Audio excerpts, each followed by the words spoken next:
Assalamualaikum warahmatullahi wabarakatuh.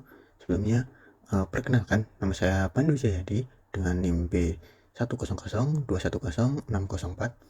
Di sini saya akan mempresentasikan tugas akhir dari mata kuliah Teknologi Keuangan yang diampu oleh Bapak Randy.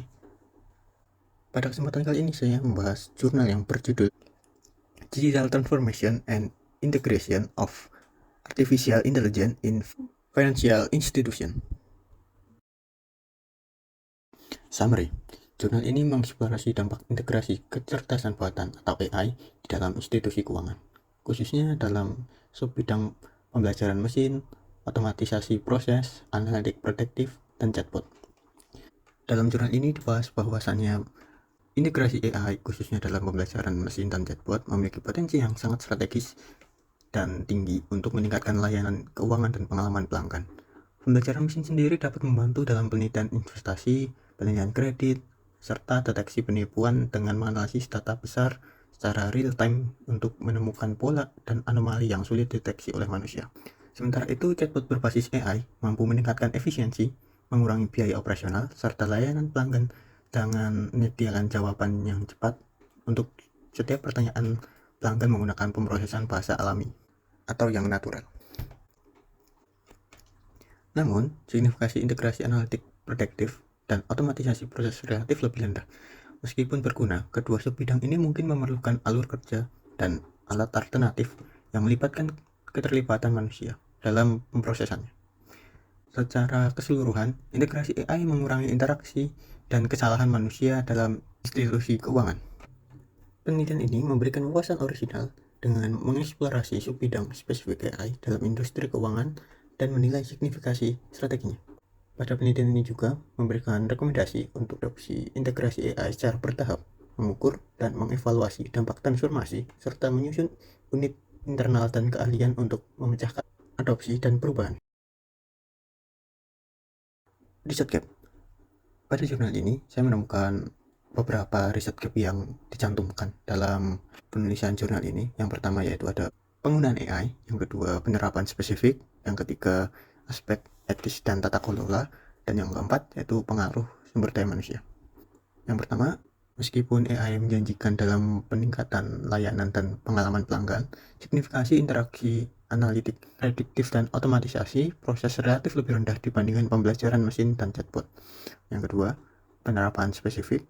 Penelitian lebih lanjut diperlukan untuk mengeksplorasi bagaimana AI dapat diintegrasikan secara efektif dengan produk dan layanan keuangan yang ada untuk mempermudah akses ke penawaran sektor keuangan.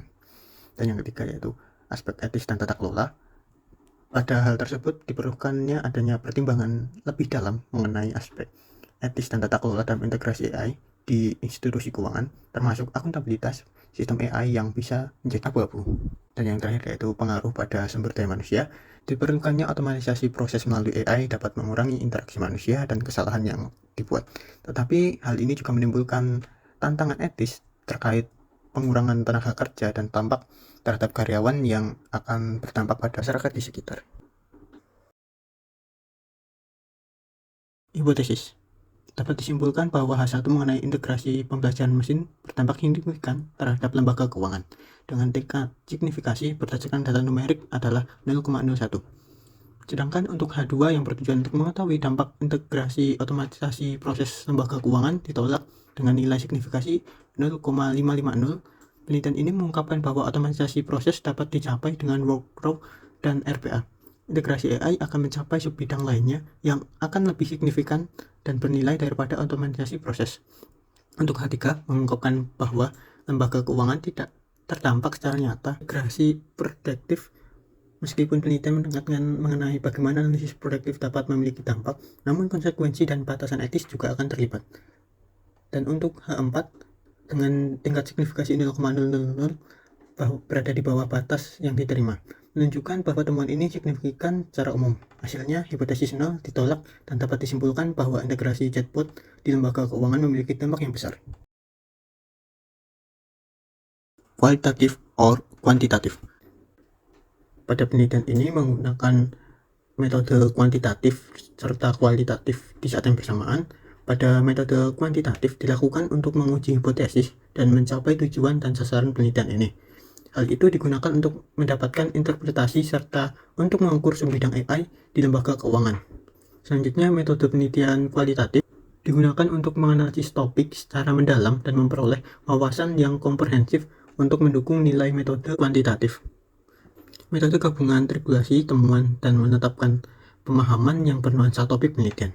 Penelitian ini juga didukung oleh data sekunder yang diperoleh melalui evaluasi sistematis dari makalah terbaru, studi sebelumnya, dan artikel jurnal untuk mendapat validitas dan reliabilitas data yang dikumpulkan dari tinjauan literatur.